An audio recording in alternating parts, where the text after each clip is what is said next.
चेतक का बलिदान, महाराणा प्रताप का प्रिय घोड़ा। इतिहास के पन्नों में कुछ कहानियां ऐसी है जो किसी धरोहर से कम नहीं है। ऐसी ही एक कहानी है चेतक की, जिसने अपने स्वामी महाराणा प्रताप के लिए वह कर दिखाया जो शायद ही कोई और कर पाता। यह कहानी उस वीर योद्धा चेतक की है जिसके हौसले ने दुश्मन की सेना को भी कांपने पर मजबूर कर दिया था। आज भी चेतक का नाम लेते ही हर भारतीय का सीना गर्व से चौड़ा हो जाता है और आंखों में एक चमक सी आ जाती है। तो चलिए आप और हम मिलकर चलते हैं उस दौर में जहां चेतक और महाराणा प्रताप की मित्रता और बलिदान की अमर कहानी ने इतिहास रच डाला। मेवाड़ की धरती पर हर सुबह वीरता और शौर्य का संगीत गूंजता था। महाराणा प्रताप, जो अपने नाम के अनुसार ही प्रतापी थे, के पास एक साथी था जो न केवल उनकी ताकत बल्कि उनका सबसे प्रिय भी था। वह साथी था उनका घोड़ा। चेतक न तो साधारण घोड़े जैसा था और न ही उसके जैसे किसी और घोड़े की कल्पना भी की जा सकती थी। वह वीर था, तेज था और उसकी आंखों में किसी योद्धा जैसी चमक थी। प्रताप और चेतक का साथ किसी राजा और घोड़े का नहीं बल्कि दो घनिष्ठ मित्रों जैसा था।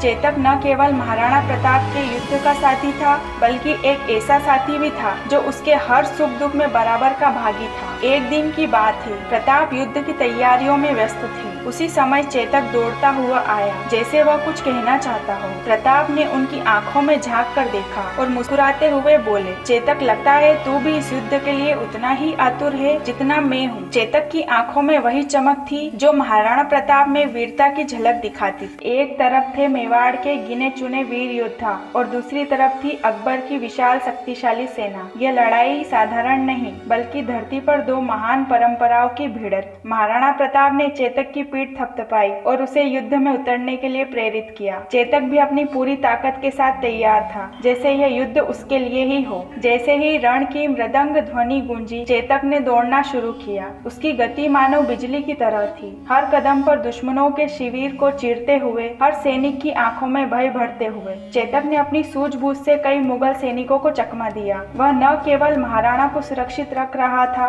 बल्कि मेवाड़ की जीत के लिए अपना सब कुछ दांव पर लगा चुका था। जब महाराणा प्रताप की तलवार अकबर के सेनापति मान सिंह के सामने खड़ी हुई, चेतक ने महाराणा को इतना पास पहुंचा दिया कि उन्होंने मान सिंह को अपने वार से गिराने की कोशिश की। लेकिन तभी मुगलों ने चेतक और प्रताप को घेर लिया। चेतक घायल हो चुका था। उसके पैर में एक गहरी चोट लग चुकी थी, पर उसकी आंखों में हार का कोई संकेत नहीं था। उसके लिए यह युद्ध उसका धर्म था और अपने स्वामी की रक्षा करना उसके जीवन का उद्देश्य। चेतक ने आखिरी बार अपनी ताकत बटोरी और तीन टांगों पर चलते हुए महाराणा को दुश्मनों से दूर ले जाने का साहस किया। वह किसी कीमत पर अपने स्वामी को हारते नहीं देखना चाहता था। उस समय उसकी स्थिति ऐसी थी जैसे कोई साधारण घोड़ा होता तो वो शायद हिम्मत हार जाता, पर चेतक असाधारण था। उसने महाराणा को दूर एक सुरक्षित स्थान पर पहुंचाने के लिए अपनी अंतिम छलांग लगाई। अंत में चेतक ने अपनी गहरी सांस ली, लेकिन उससे पहले उसने यह सुनिश्चित किया कि महाराणा सुरक्षित रहे। महाराणा प्रताप की आंखों में आंसू थे, पर गर्व का भाव भी। उन्होंने चेतक की वीरता को सलाम किया,